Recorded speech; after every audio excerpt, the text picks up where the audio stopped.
2014, a partir de una invitación que me extendió Andrea Yunta para participar de un proyecto sobre palabras ajenas que dirigían Ruth Esteves y Miguel López, comencé a trabajar en la obra de León Ferrari. En ese momento lo que me tocaba realizar era buscar información, buscar documentos, relevar archivos vinculados a este collage literario que León Ferrari había publicado en 1967 en la editorial Falbo.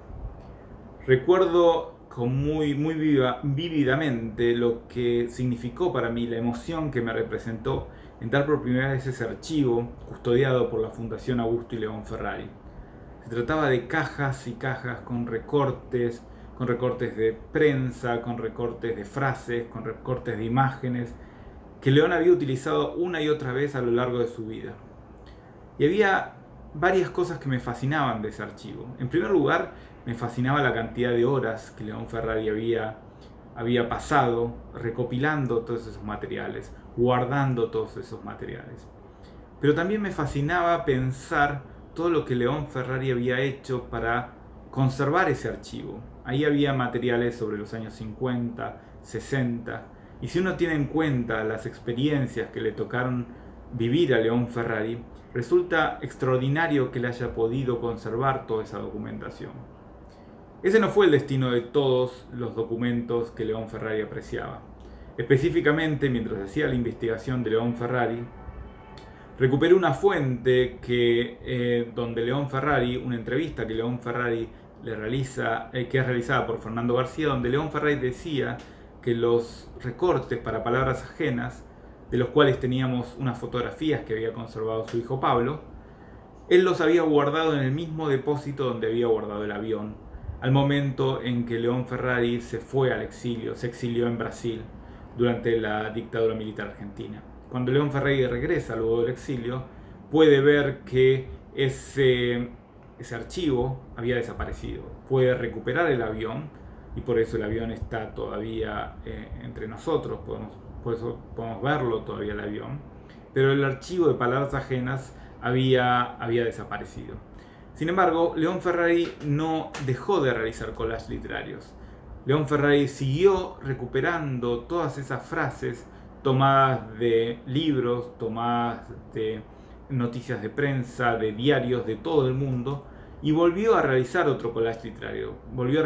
Realizó La Basílica en 1985, luego Exégesis en 1993, y hasta el final de su vida trabajó en estos diálogos conformados por citas textuales de distintos personajes. Entonces me resultaba fascinante no solamente el trabajo que León Ferrari había realizado, sino también cómo había hecho para preservar todo ese material.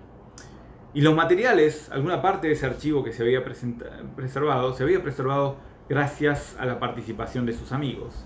Específicamente, un caso muy puntual es el de El Nosotros No Sabíamos, que varios de sus amigos envían al extranjero una vez que León Ferrari había abandonado la Argentina para exiliarse en Brasil.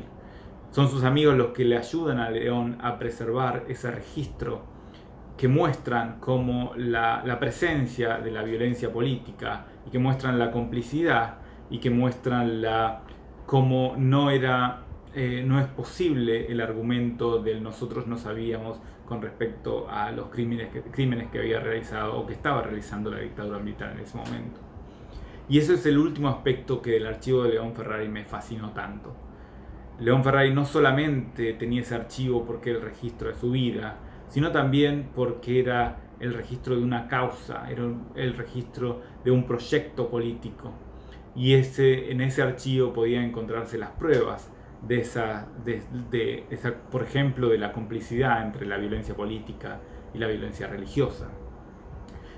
Pero ese archivo también era un archivo de sus intercambios con sus amigos. Era un archivo que mostraba cómo León Ferrari había construido un círculo de amistades conformadas por otros artistas, conformadas por colegas, conformadas por escritores, que a lo largo de su vida habían ayudado a León Ferrari dentro de sus causas, dentro de sus proyectos. Y eso me resultaba absolutamente fascinante.